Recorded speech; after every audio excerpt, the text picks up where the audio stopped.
economy of attention towards the future.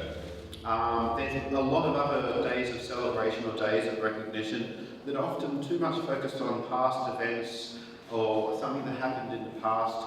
And it's like we're walking into the future backwards, almost blindly. We should be looking into the future. We should be using days of recognition and celebration to be focusing on where we're actually heading. And I think that's a niche that Future Day uniquely fulfills. So I'd like to introduce Lynn Allsion, who is the previous leader of the Democratic Party in the Australian Democratic Party, right? And yes, and also is the Vice President of the Rationalist Society, the Australian Rationalist Society. So please put your hands together for Lynn Allsion. And Lynn will be talking on climate change and climate change journalism. So is that correct? Something like that. So I'm looking forward to this. So yes, I'll hand the microphone. Would you like a microphone? I've got a big teacher's voice. How does that sound? Yeah, let's give it a microphone. All right. Just before I start up, I hope I'm not looking back to the past too much and not presenting a fairly bleak picture to you. However, on climate change, I think there is a lot to be worried about. I will add to the introduction so you know where I'm coming from. I'm actually going to use a script because I want to quote lots of people who know this subject better than I. When I was in the Parliament, in the Senate for 12 years, I held the environment portfolio and the energy portfolio, and so I had a lot to do with issues around climate change. I managed to push the government, at that stage the Howard government, into action on a number of those. One was direct action, which is now pretty much discredited, but I also initiated and chaired the first Senate inquiry into Australia's response to climate change, which published in the year 2000 and still is a relevant document.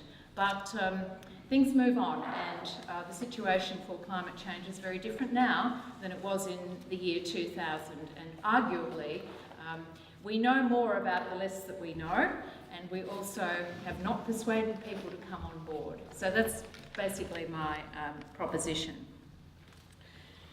So I'm going to start with Ross Garnaut, who is the economist who studied the impacts of climate change on the Australian economy, given that term of those references from the government of the day in 2007.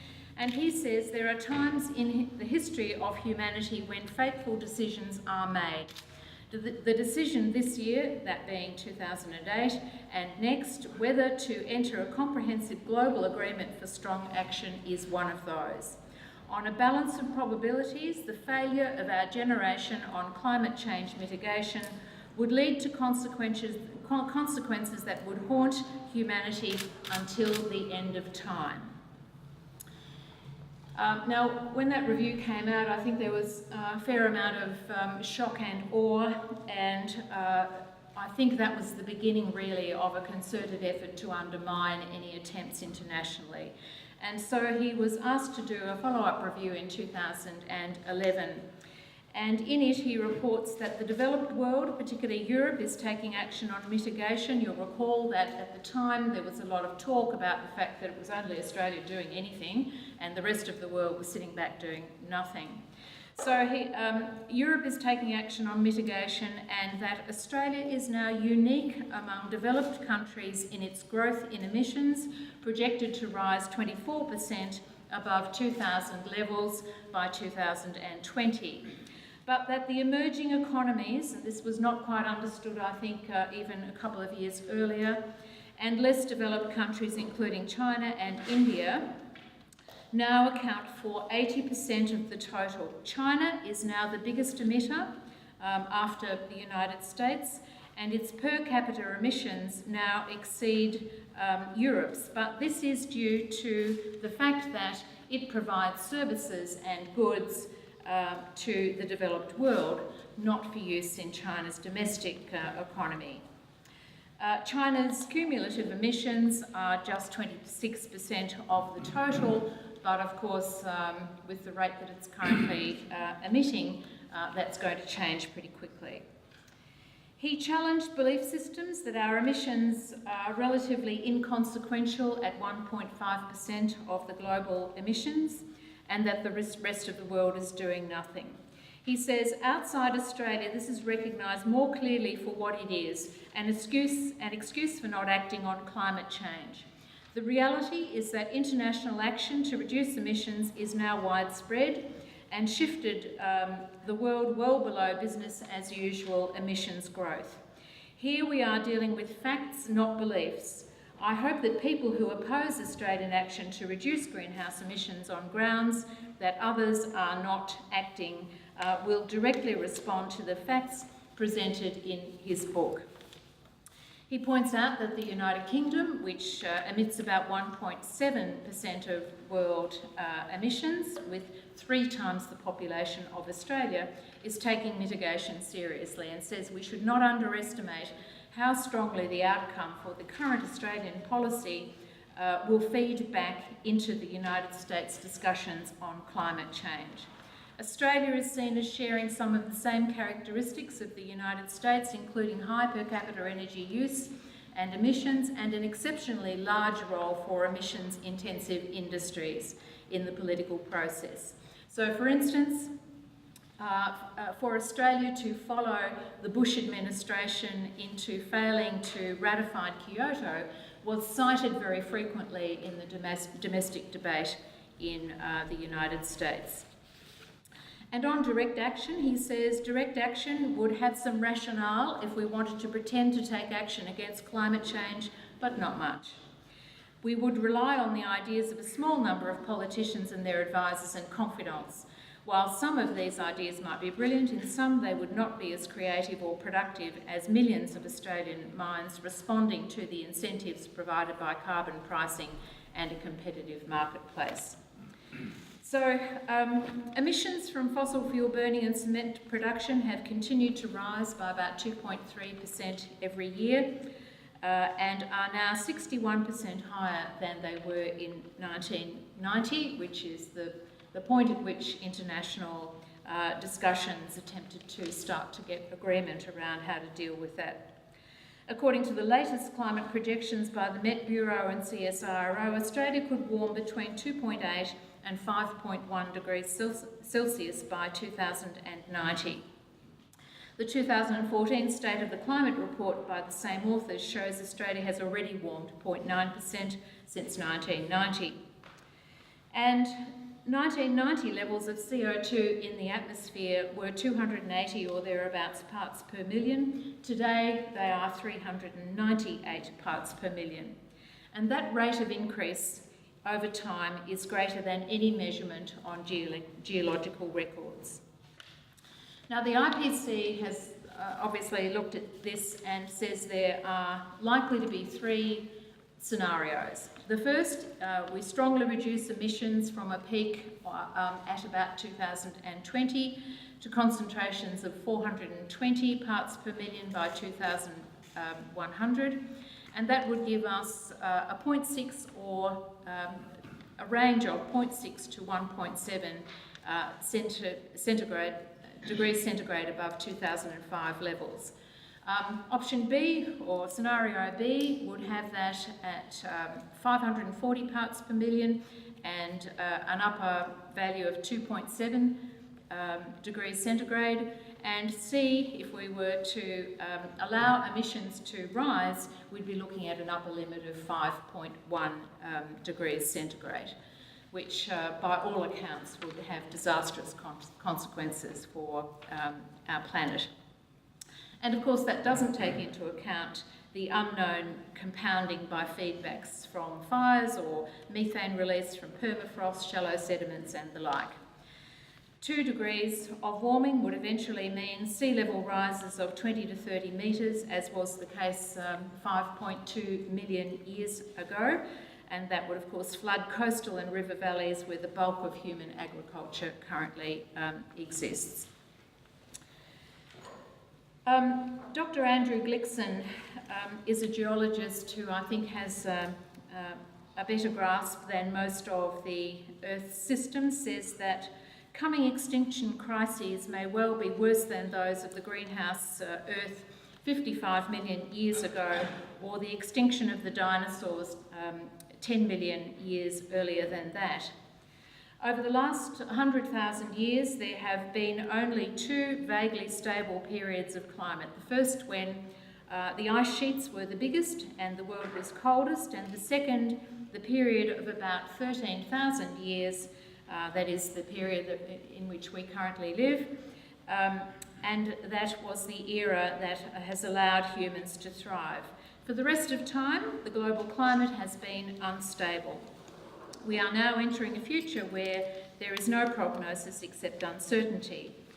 And whilst there's consensus amongst climate scientists that the planet is warming, that the greenhouse effect is due to CO2 and other gases in the atmosphere, and that that's causing temperature to rise, that the increase in carbon dioxide is due to burning fossil fuel, and that weather events, cyclones, hurricanes and heat waves and droughts and such, are more extreme and more frequent.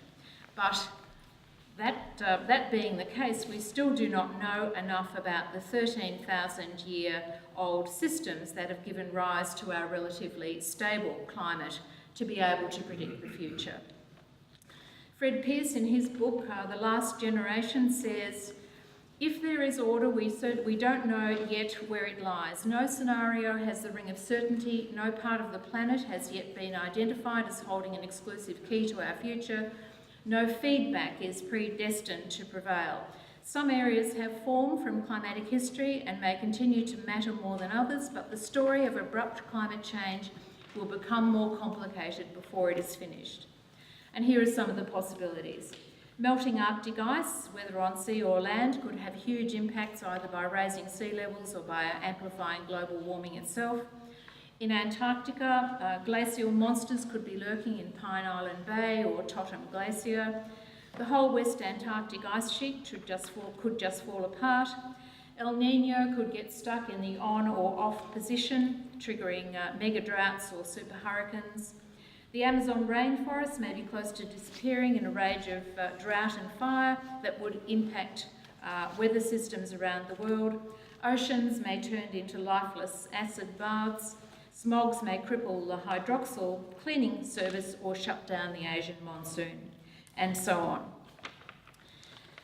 So the question that interests me is around why it is that governments are not acting fast enough, and why it is that the people of the world are not demanding that they do this. The economic solutions are well known but continue to be ignored, and Australia has arguably lost 20 years' momentum on taking action. Here are some of the suggestions on what we could be doing from economists worldwide. Cap and trade systems, carbon taxes, we had one of those, now we don't. Eliminating fossil fuel subsidies, funding renewable energy technology innovation so it is much cheaper than fossil fuel-based energy. Prizes for innovation, and there are some good examples where they have generated amazing new technology like LED lights, and green technology that fits into existing energy infrastructure and into developing countries, which is obviously the key if we're talking about China and India. But the challenge of keeping global warming to within +2 degrees centigrade by 2100 is now so difficult that, according to the CSIRO, we'll need to deploy negative emissions technologies in the second half of this century to mop up the overshoot between now and then, involving removing CO2 from the atmosphere and storing it in safe places, such as saline aquifers, and these technologies are not yet available.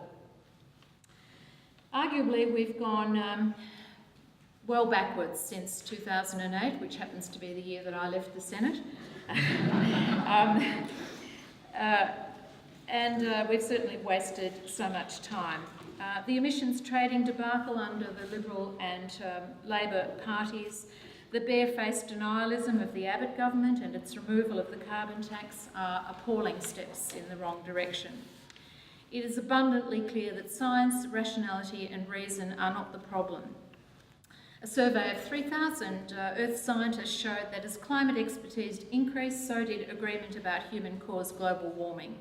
Of 908 climate scientists who published papers, 97% agreed. Of the 928 peer-reviewed papers, none rejected the consensus. Yet, 60% of Americans believe there is a significant disagreement amongst scientists. 7.6% of Australians don't think climate change is happening. 6.3% have no idea whether climate change is happening or not. 38% think climate change is happening, but it's just a natural fluctuation and nothing to worry about. 47.5% think climate change is happening and think humans are largely causing it. So studies have been done, pretty frequently over the last few years, and we're able to look at some of the trends. The Lowry Institute in 2013 found that 40% agreed that global warming is a serious and pressing problem, and we should be taking steps now, even if this involves significant cost.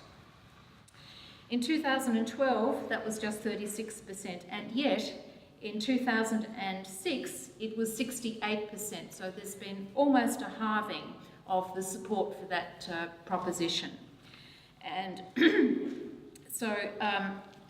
things are improving, and last year the Lowry Institute found that 45%, so up from 40% the previous year, would agree with that proposition. There is no doubt whatsoever in my mind that vested interest has successfully undermined support for action, and a key strategy has been to cast doubt on a scientific consensus. And I think we need to understand the methods that have been used to do this so that we can counteract them. Dissenting non-expert so-called scientists are trotted out who appear highly qualified, but they haven't published anything on climate research.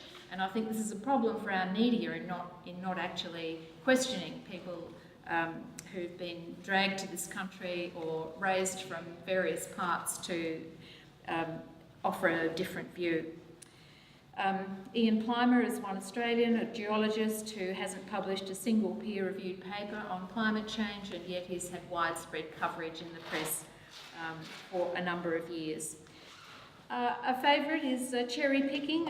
So, for instance, global warming stopped over the last 16 years or stabilised, focusing on short periods and ignoring the long-term warming trends, or just simply stating things that are not true.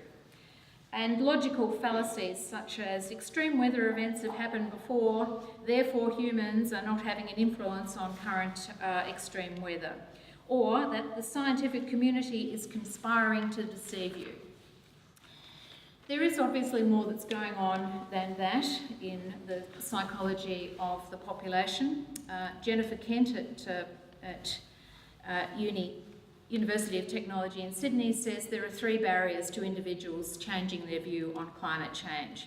They feel disempowered, they don't trust politicians and political institutions, and they have an inability to reflect on root causes of climate change, the systems of production and consumption that have ignored nature's limits. And worldwide, climate change is seen as a lower order problem. An international survey, which included Australia, asked which environment problem was the most important for Australia for the world as a whole. It's for your country as a whole. So 24% said water shortage was the biggest problem, 22% said using up our natural resources, only 15% said climate change, 7% chemicals, 5% GMOs, 5% water pollution, and so on. These results show that countries are most likely to downplay or deny the existence of climate change if they have high carbon dioxide emissions and few measures to address climate change. The psychological effects which allow people to avoid the emotional and psychological conflicts that arise from acknowledging the uncomfortable truth. And the people less likely to believe coal, oil or gas has an impact on the climate are men, those with lower levels of education, Republican voters, religious conservatives, and others. Mind you, having said that, looking at all the men in the audience, the differences are relatively slight, but nonetheless they are enough for us to point and say there is a problem. He says the science is emerging as, this is Tim Flannery. He's reviewed last year several books that contemplate mass extinctions and says it's necessary to look at past extinction events to understand the future, and it's only recent advances in geochemistry that give us some insights into the complex interactions that keep the Earth stable and habitable. He says, the science is emerging as the greatest philosophical challenge to humanity since Charles Darwin's theory of evolution by natural selection, which dethroned us as God's special creation and taught us that we are animals like any other. Earth system science, he says, threatens our dominion over nature by teaching us that we are as dependent upon the Earth as any single cell is upon the rest of the living body. And I'm going to finish shortly with a part of something that I read just yesterday in The Monthly. It's a piece by David Walsh, who is I think he's a billionaire even, who's made all his money from gambling. It's actually a lovely piece of writing about gambling, but he offers a view as to why some are committed to belief systems and why they may never be for turning. He says most of the things we believe, whether secular or religious, societal or personal, make sense and are universal. For instance, most of us oppose murder or theft. In general, most of us would uphold the principle of reciprocity. Where it gets tricky is when we believe crazy things like rising from the dead, access to 72 virgins per martyr, junk lending never leads to a run on the banks, and the like. We believe crazy things because once upon a time it was essential to know whether a stranger was with us or against us. If they were against us, but we thought they were for us, the dagger in the back was just around the corner. If you meet someone who agrees that your Messiah's mother died a virgin, you can be sure they're on your side. Those who don't or won't feign belief because it's just too ridiculous.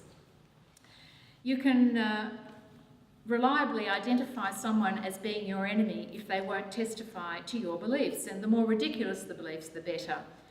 Horse racing, he says, might be ridiculous, but the horse racing fraternity won't know that and won't even be able to contemplate that because their beliefs protect, but concurrently conceal their interest. So I think that the future of the planet is probably about as certain as horse racing. Hopefully we'll get a bit closer to it. I probably won't experience the first of it. There are many young faces around here who will be around for that. But I acknowledge that I'm as responsible as the next person in taking for granted the exploitation of the natural environment that has us in this mess. And as individuals and communities, I think we must firstly resolve to take what action we can, and we must most certainly get rid of governments that prefer belief systems and protecting their power over rational decision making that is in the best long-term interests of the planet. For the Earth. At some point that may reach a critical stage. And the other one is that all the geoscientists who are reputable and have written peer-reviewed papers think that the output of heat from the Earth is also rising at the same time, concurrently with this, and that they're very concerned about the increase in frequency of earthquakes and volcanoes. And it seems to me strange that nobody has worked out the contribution of our damaging effects and the contribution of the Earth to raising the general temperature. I think they have. I think there have been a number of studies. The proportions are there? Are they? Oh, that's good, yeah. Yeah, particularly of volcanic action. Yes. Mind you, whether it's taken into account what's happening with fracking or not is another question. We never hear about it. But no, there's no question that that's been consistent over time, as I understand it. Obviously, you'll have a better view of that. And it's I don't know about the Earth emitting heat, but our oceans are absorbing heat at a great rate. And you're right about forests, which is why that was very much part of the Kyoto agreement, and shamefully Australia ducked out of that with enormous credits because it wasn't cutting down as much forestry as it used to. So we did a giant swindle on that issue. But you know, if you only have to look at the maps of the forestry the forests in Australia pre European settlement to see how much we've destroyed. I mean, it's a massive amount. We've got a fraction of, I can't quote the exact figure, but it's a fraction of what was once there. And, you know, the Amazon is a place where we now have to worry very much about. Yes. I'm Frank. My question is related to the part that industry plays. I'm thinking of insurance companies that already actually take climate change into consideration. How strong do you think the impact of commercial interests will be into changing government attitudes? I think it's about which commercial interests we're talking about. If it's the mining companies and power generators and coal miners and the like, then they're very exercised over this because they haven't heeded the warnings that were around 20 years ago that they should be moving into renewable energy, that they should be improving their efficiency. And so, yes, certainly. But I think that beyond that, I think that most companies just want certainty. They just want clarity on where we're going, and they're more than happy as long as it's reasonably fair, more than happy to be part of a system which has climate change and emissions central to its policy. I don't know whether anyone disagrees with that, but you know, that's my perspective. I see the building industry is often criticised for you know, the kind of McDonald's houses that we put up and sheets of glass on buildings and so on. But you know, that industry has been more than happy to come on board with energy efficiency. In fact, they've led the way in many respects.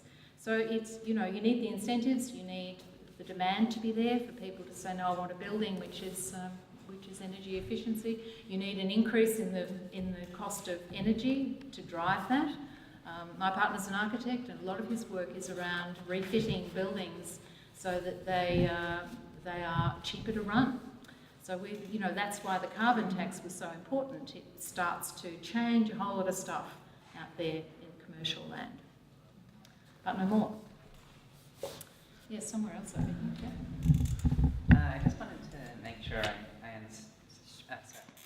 I just wanted to make sure I understood the thrust of your talk. Is it that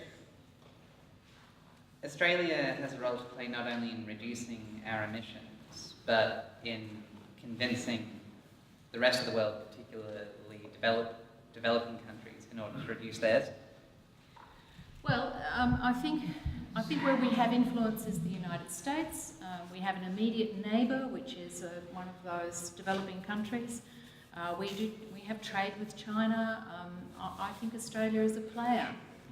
And it's also a wealthy country. So in a way, the problem is if we don't do anything as a wealthy country, the message is out there that we're not even trying. Why should a country which has not contributed significantly to the accumulative amount of CO2, why should they bother? So I think that's a powerful message. The other thing is that if you look at the figures of all of those countries that are around 3, 1, 2%, it actually adds up to quite a lot. And so collectively we are a very significant force in all of this. And if we don't do anything, it makes the target so much more difficult to reach. So that's the other point I think that's not been understood. So it's one thing to say, well, you know, China's up there and we're down here, but really we've all got to pull our weight.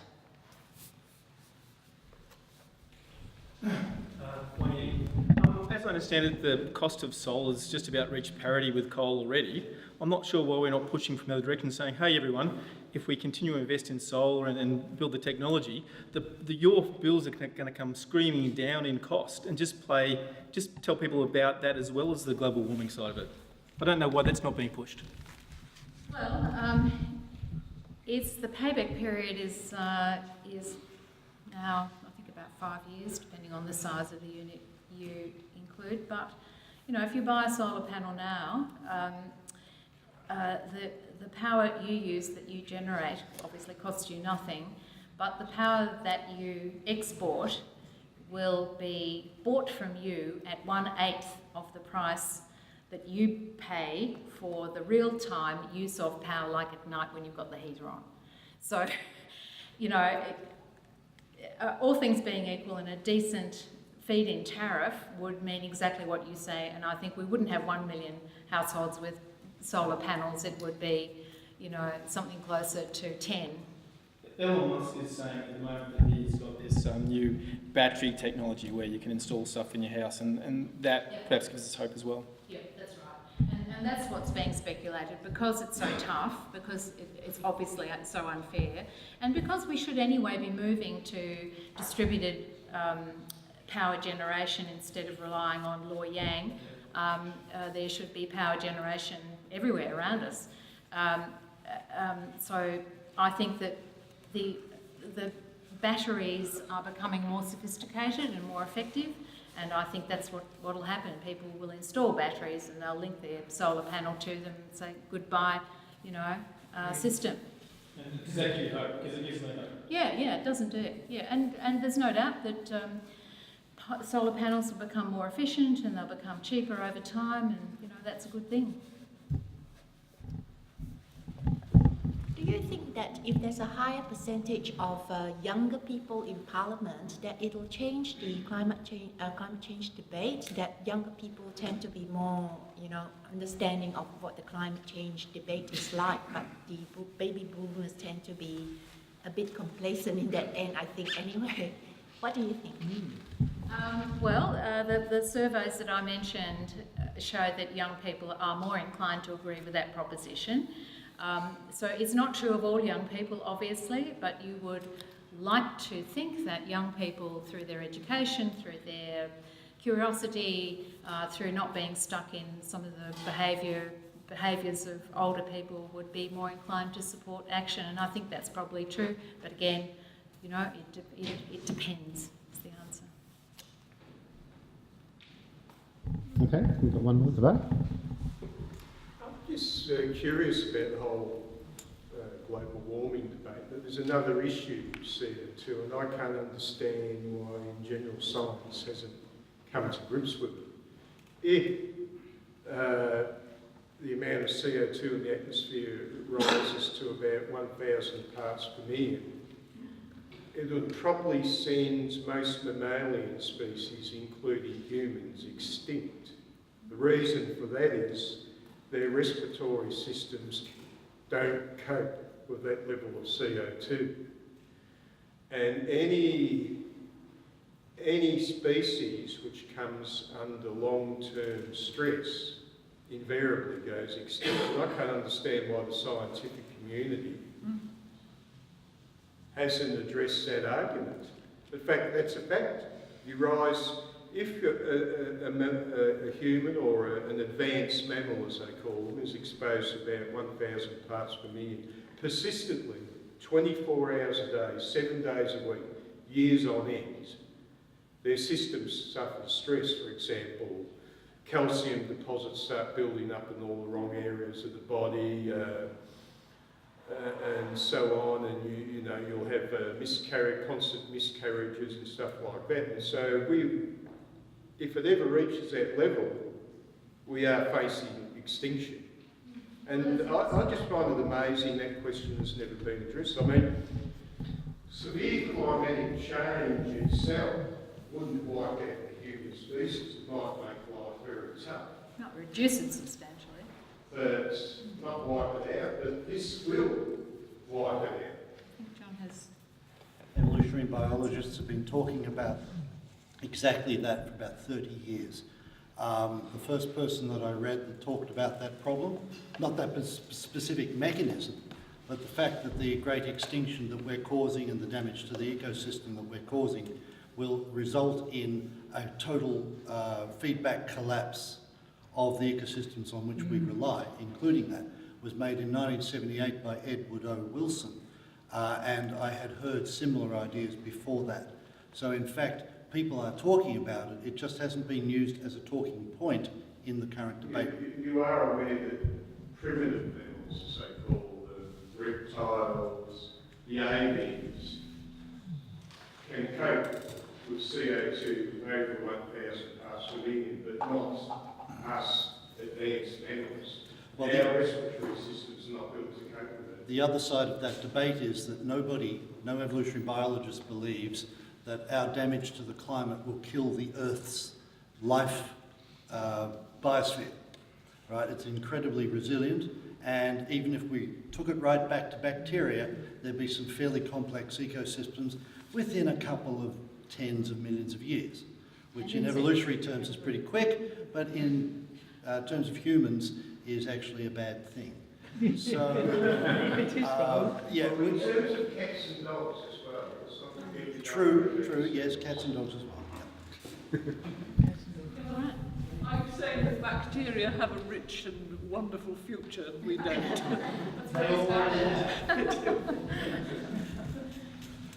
Just a quick web search about CO2 levels.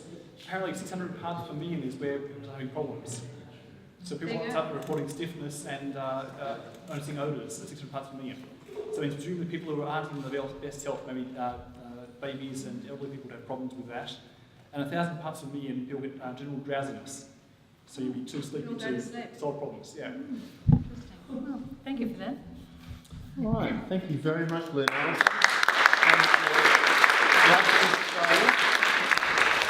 Next up we have John Wilkins.